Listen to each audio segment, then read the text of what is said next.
ಅವೆಲ್ಲ ಸುಳ್ಳು ಅದೆಲ್ಲ officers. It is in the control electoral ವಿಚಾರ. ಕಂಪ್ಲೀಟ್ ಆಥರೈಸೇಷನ್ ಇರೋದು ಎಲೆಕ್ಷನ್ ಕಮಿಷನ್ಗೆ. ಅಧಿಕಾರಿಗಳು ನಮ್ಮವ್ರು ಇರ್ಬೋದು. ಅಲ್ಲ ಸರ್, ಈಗ ಬಿಬಿಎಂಪಿ ಎಲೆಕ್ಷನ್ಸ್ ಮಾಡಲೇಬೇಕು ಸರ್. ಈ ವರ್ಷದೊಳಗೆ ಒಳಗಡೆ ಮಾಡ್ತೀರಿ ಅಂತ ಅನ್ಕೊಳ್ಳಿ. ಅಷ್ಟ್ರ ಒಳಗಡೆ ಇದನ್ನೆಲ್ಲ ನೀವು ರಿವ್ಯೂ ಮಾಡಕ್ ಆಗುತ್ತೆ ಅಂತ. ಯಾಕಂದ್ರೆ ಈಗಾಗಲೇ ನೂರಾರು ಓಟುಗಳು ಈ ತರ ಒಂದು ವಾರ್ಡಲ್ಲಿ ಆಗ್ಬಿಟ್ರೆ ಇದು ತ್ವರಿತವಾಗಿ ಮಾಡ್ತೀವಿ. ಇದನ್ನ ಎಕ್ಸಾಮಿನ್ ಮಾಡೋದು ತ್ವರಿತವಾಗಿ ಮಾಡಿ ರಿಪೋರ್ಟ್ ಕೊಡಿ ಅಂತ ಹೇಳಿ ನಮ್ಮ ಲೀಗಲ್ ಅಡ್ವೈಸರ್ಗೆ, ಅಡ್ವೊಕೇಟ್ ಜನರಲ್ಗೆ. ಮಾತಾಡ್ತೀರಾ ಸರ್? ಒಂದ್ ಕಡೆ ಮತಗಳ ಆಗಿದೆ ಅಂತ ಹೇಳ್ತಾ ಇದ್ದೀರಾ ಸರ್. ನಿನ್ನೆ ಸಿಎಂ ಇಬ್ರಾಹಿಂ ಅವರು ನೀವು ಬಾದಾಮಿ ಕ್ಷೇತ್ರದಲ್ಲಿ ಗೆದ್ದಿದ್ದು 3,000 ಮತವನ್ನ ಖರೀದಿ ಮಾಡಿದ್ದು ನಾವು, ಸೊ ಹೀಗಾಗಿ ಸಿದ್ದರಾಮಯ್ಯ ಗೆದ್ದಿದ್ದು ಅಂತ ಹೇಳಿದ್ದಾರೆ ಸರ್.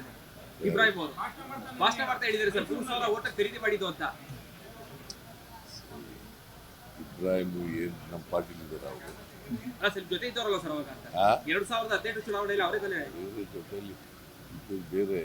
I don't know. ನಾನು ಹೋಗಿರೋದು ಒಂದೇ ದಿನ, ನಾಮಿನೇಷನ್ ಹಾಕಕ್ಕೆ ಒಂದಿನ ಹೋಗಿದ್ದೆ, ಕ್ಯಾಂಪೇನ್ ಮಾಡಕ್ಕೆ ಒಂದಿನ ಹೋಗಿದ್ದೆ ಅಷ್ಟೇ. ಅದು ಬಿಟ್ಟರೆ ನನಗೇನು ಗೊತ್ತಿಲ್ಲ. ಅದು ಕರೆಕ್ಟ್ ಆಗಿ 3,000 ಅಂದ್ರೆ ಹೇಳಿದ್ದಾರೆ ಸರ್. 800ರಿಂದ 1,000 ಓಟ ಗೆಲ್ತಾರೆ ಅಂತ ಹೇಳಿದ್ದೆ. ಅದೇ ರೀತಿ ಗೆದ್ರು ಸಿದ್ದರಾಮಯ್ಯ ಅವರು ಆ ದುಡ್ಡ 6 ತಿಂಗಳು ದುಡ್ಡ ಕೊಟ್ಟರು ಅಂತ ಹೇಳಿದ್ದಾರೆ ಸರ್. 1,600 ಒಟ್ಟಲ್ಲಿ ಗೆದ್ದು. ಹೌದು ಸರ್. 800 ಅಲ್ಲ.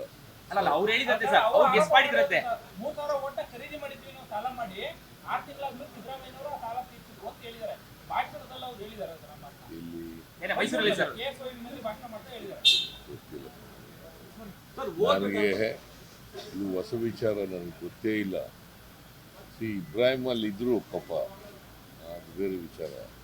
ಬಟ್ ನಾನು ಹೋಗಿದ್ದು ನಾಮಿನೇಷನ್ ಹಾಕಕ್ಕೆ ಒಂದಿನ, ಕ್ಯಾಂಪೇನ್ಗೆ ಒಂದಿನ ಹೋಗಿದ್ದೆ. ಅಲ್ಲ ಸರ್, ನಿಮ್ಗೆ ಗೊತ್ತಿಲ್ಲದೆ ಏನಾದ್ರು ಅವ್ರು ಖರೀದಿ ಮಾಡಿದ್ರ ಅಂತ ಅವ್ರು ಹೇಳೋದು ನೋಡಿದ್ರೆ ಅಷ್ಟೊಂದು ಅಥೆಂಟಿಕೇಟ್ ಅವ್ರನ್ನೇ ಕೇಳಬೇಕು.